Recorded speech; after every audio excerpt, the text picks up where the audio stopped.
Hey guys, welcome back to Hatchets Hooch. I'm Hatchet, and today we have Sid with us. Hello, Sid. Hi. Speak up so we can hear you. Hey. How are you today? I'm good. How are you? Wonderful, and you want to know why? Why is that? Because we're at the glorious Horror Fields. Horror Fields is a haunted trail here in North Carolina, our local home. And it holds a very near and dear place in my heart. And so Sid here has been working with Horror Fields how long? 4 years. Long time. And so what do you do here at Horror Fields? I scare people. She's a scarer. Well, today we're set up here in front of the alleyway. That's behind us. That's does that make us alley rats? I guess so. I guess. Alright, well today we're going to drink some Bombay Sapphire. Have you ever heard of this? I have not. This is a gin. Have you ever had gin? Nope. Why is that, Sid? I can't afford it. She just turned 21 and is very new to the alcohol scene. So she had been saying, she said last Halloween, I'll be 21 this year, I want to do a Hatchet Hooch. I said, that's fine. So what do you normally drink, Sid? Vodka. Alright, like flavored vodkas? Yeah. Yeah. Those are fine to mix and stuff, but you really don't get a good sense of the liquor, you know, the craftsmanship that goes into it. So I understand a lot of young people like vodka because they can mix it and make it taste good and sweet and all this. Now, as far as gin goes, I'm not a fan. Why? Yeah, why? Because it tastes like pine needles. Alright, so here's the deal. I got this buddy Clay at work, and he's a big gin fan, and he keeps telling me, hey man, try this gin, try this gin. He's got this barrel aged gin that I haven't got to try yet, but he says it's really good. So, you know, it's whatever, and I don't listen. I don't try gin. So me and my wife last summer were on our anniversary cruise to Bermuda, and we're at the casino, and I am hot, rolling the dice. And this cat beside me, he's like, oh, this is my wife right here. And I'm like, well, luckily this here's my wife too. You know, we're having a good time at the craps table. And I'm betting like $10. And this fool's betting like $200 and $300 on each roll. Like, he's got a stack of black chips. You know, those are $100 chips. And we're just having a good time. Well, his wife and my wife, you know, they're from Texas. And us being from North Carolina, you know, we got that southern deal going on. So they're talking, and the guy that brings the drinks around just keeps bringing this chick drinks, and she's got like 2 full drinks in her hand, and takes a third and kind of hold it, and she tells my wife, here, drink this. And she's like, okay. My wife, being alcoholic, she don't care, and she starts drinking it. She's like, ooh, this is good. What is this? It's gin and tonic. Carrie's like, wow, that's really good. So when we come back from the cruise, she went and bought this, which is Bombay Sapphire, and some tonic water. So she drunk, you know, not a whole lot. You see she's drunk this much out of it. But she's had several of the gin and tonics. And that's about all my knowledge of gin. I do know it's made with juniper berries, which is like the little things, the little berries on trees, you know, I guess. Anyway, so enough of me running my mouth. Let's get your face puckered up. Let's see your cup there. Alright, so I think this Bombay is actually a really good brand of gin. Like, it's not a cheap one either. It's about mid-grade. But and look at these cool glasses. This is Horror Field special glasses here. Trayton said they are candle holders that they have converted into liquor drinking glasses. Alright. So Very clear. it's clear, so it's not aged. I'm not sure the process of how gin's made, but I feel like it's just a mash, and then they run it through the still, and then this is what you have. Now, this Bombay here is 94 proof. Dang. Wow, yeah, that's really good. A lot of the middle of the road's about 80 proof usually, and this being a little higher. Actually, Maker's Mark's 94, I think. So this is a good proof. So you can get snickered up pretty quick on this one. You got less than I do. That's all right. Well, you know, you got a lot of catching up to do. All right, let's sniff it.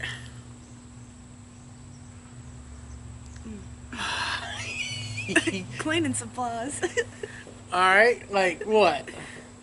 Like Windex or Pine Sol or what? Yeah, pine sol. Pine Sol. Unfortunately, that's the juniper berries in there. But, you know, being that it's a high-proof liquor, though, the alcohol burn and the alcohol smell is not bad at all on this. I mean, it's there just a little bit, but it's mostly like the pine flavor scent kind of overpowers it, don't it? Yeah, it does. Can you smell anything else? Other than heartburn? No, alcohol. Yeah, just the alcohol. It's not a whole lot. Alright, well, cheers.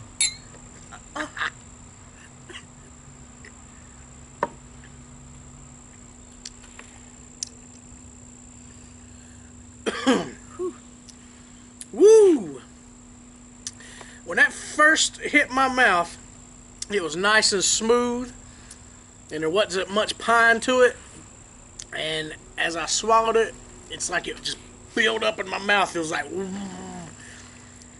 and then all that flavor comes through, and then the heat of the alcohol. And it's not hot, but it's like, vapors. Hoping your sinuses up. I think it tastes exactly the way it smells. What do you think? Yeah. It really does. It doesn't have any, any different taste at all with it. What did you taste? Cleaning supplies. Cleaning supplies. All right, so I don't know. I don't think that the ice is going to change it. Usually the ice changes bourbon a whole lot, but with clear liquor, it usually doesn't change it a whole lot. But now gin's not really something that people drink just straight. It's usually mixed in something, Yeah. Still You need some more ice? No, it's good. Juniper berries from Italy. Lemon peel from Spain. Whatever that word is. Coriander. Alright. Seeds from Morocco. Angelica root from... What is that? Saxony? Saxony? Saxony. And iris root from Italy. This is a world liquor. It's got crap from all over the place. So, did you taste any citrus in there? I mean, when you say cleaning supplies, you think Pine Sol, but then there's also like a lemon-scented Pine Sol too, so maybe that could be, the lemon in there. I felt burn. It's all burn? All burn. Oh no, we need to get that 190 Everclear out.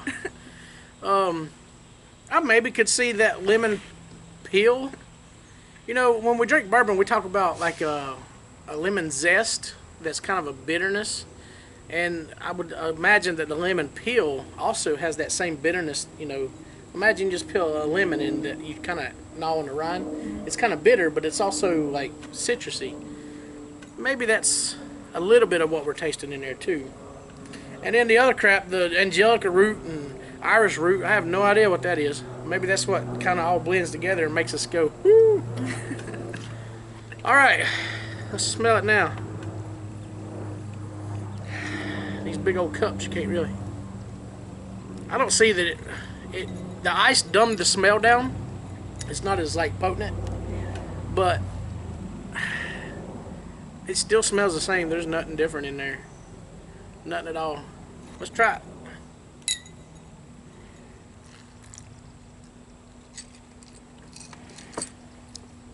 $400 better. No? What? It took the alcohol heat completely away. I didn't have any burn. Did you? No, but it just tasted different. Right, yeah, it does taste different, which surprises me. Normally, white liquor don't taste different. All right, so the alcohol heat went away completely for me. The juniper berries like really dumbed down. I mean, it was still there, but it wasn't nowhere near as pungent. And then, it gave way to some other flavors. I could taste the lemon in that one. Did you? Yeah. Okay. So a lot of times with the ice, the water melts down and kind of dumbs down that proof a little bit. So maybe from 94 it went down to 90 or something with that melted ice. But it also opens up the flavors that's in there. So you've got all this stuff that it's made with, and you really couldn't taste nothing but the juniper berries to begin with. But now that you iced it down and opened it up some, you've got other flavors coming through, which you said you tasted lemon. I didn't really taste a whole lot of I tasted some bitterness, but not really the citrus on that. I tasted more citrus on the when it was hot. But that's the thing about everybody's taste buds is different, so you know you can taste it different than I can when we're hot and cold. So, I don't know. It's much better for me on ice. I thought. Still nothing I would want to drink straight. It's nothing I want to drink at all. But I wouldn't mind drinking it straight. No ice. no ice, really. Now, is that like you get a cup of it and you're just hanging out sipping it, or is that just a shot glass you knock back and be done? Both. Both. Okay. Well, and hot, really? Yeah. Wow. I guess being hot, it does kind of remind you of the way a vodka would taste hot, right? Mm-hmm. Maybe that's why you like that hot better. I don't know. Clay had mentioned that there's also one made with limes, like a certain kind of lime. He said it's really good. Now I can imagine that flavor if you hit some lime juice in it. I think that would really bring a lot of the smell and the flavor out of it. I don't know. Is this something you're gonna pick up at the liquor store or no? I mean, I might. I'm gonna take it right back home and put it in the shelf where I got it, and the wife's gonna drink it. I'm not gonna. I mean, here's the thing. It's not bad, but for what it costed, I want to say it was $30. For $30, I can go buy Maker's Mark and be happy as a loon all day long. And this, I'm gonna struggle to get down. That's why I'm not gonna drink it. It's not bad, and if you like gin, you know this is not a bad one. What do you think? Are you gonna start trying gin now? Might, yeah. I got a bottle of Hendrix at the house too that we need to review. And I tasted it when it was so terrible. So, I don't know. I guess it's just, what I do like about gin though is when you drink it, it like opens up your palate. Like it cleanses your palate. It refreshes you. Like you said, it cleans your sinuses out. Like it cleans you out so that you're able to taste something, you know, different. But I'm just not a fan of it. There's other things I'd rather have. I felt like so many emotions drinking it. Emotions like what? Like gagging, puking. Yeah, but it wasn't like as bad like I thought it would be. Okay, so you were expecting it to be pretty terrible. Yeah. Okay, no, I try to stay away from any bad liquors. You know, but it's just certain liquors. I'm a real big fan of moonshine, but I hate tequila. Oh, I hate tequila. Exactly. See, and I've drunk the cheap Jose Cuervo, and I've drunk the, what is it, 14, 18, what, no, not 1800, that's cheap too. Yeah. Don Julio, and that's like, it was like $60 a bottle, and it's just as bad as the Jose, so I just don't like tequila. Gin is a different story. It's not that I don't like it, it's just, it's not for me, it's not my palate, but some people really do like it. I prefer light over dark. Really? Yeah. Now tell me why that is. Because I drink a lot of light, and if someone offers me dark, that's mixing, and that's not a good time. Okay, and I get it, and you hear people's terrible stories about they tried this liquor and done this and mixed them all and then was sick all night. But what about if you started out drinking something dark? Would it be different then? Maybe. Never really tried it. I've always started light, and then someone handed me dark, and I was like, nah. After that one experience, I was like, no thanks, no more. Well, at least you learn from your mistakes. A lot of people have to learn those over and over and over. I don't know. I like the barrel aged stuff, whether it's bourbon, whiskey, rum, whatever. I like that much better than the the clear stuff. But it is what it is. Yes or no on this? Should people go out and try some or no? Yes. You think so? Yeah. Bombay Sapphire. Like I said, it's about the middle of the road gin. It's not the cheap stuff. It's not expensive. But if you like gin, I say you give it a try. I mean, this is a pretty prevalent liquor. It's on a lot of bar shelves. They make gin and tonics with it. I don't know what else is made with it. The wife, before I left, she poured some in some Sundrop. Whatever. But Sundrop probably helped that lemon peel come out. yeah, give it more citrus flavor. Yeah. Okay, well, I say spend your $30 on a bourbon, but if you like gin, go out and try some of this. It's not bad at all. Especially iced down, it really takes a lot of that juniper berry flavor out. So, unless you're like Sid and you want to taste the burning alcohol and pine needles, you know, it gives you all those emotions that she's talking about. All right, you got anything to add here? I don't think so. Are you sure? Yep. Who knows how long it'll be before you're back on Hatchets Hooch again? I don't know. Well, I hope to be back soon, though. okay, so Sid's gonna definitely be back on Hatchets Hooch, and hopefully we'll come back to Horror Fields at a different area to shoot. This alleyway here in front of the motel is it's pretty cool, man. Like, I can't wait for the season to see how this whole hotel deal plays out. It looks good. But all right, come out this October. Check out Horror Fields. Piss on COVID-19, and we'll see you guys next time. Thanks for joining us on this episode of Hatchets Hooch.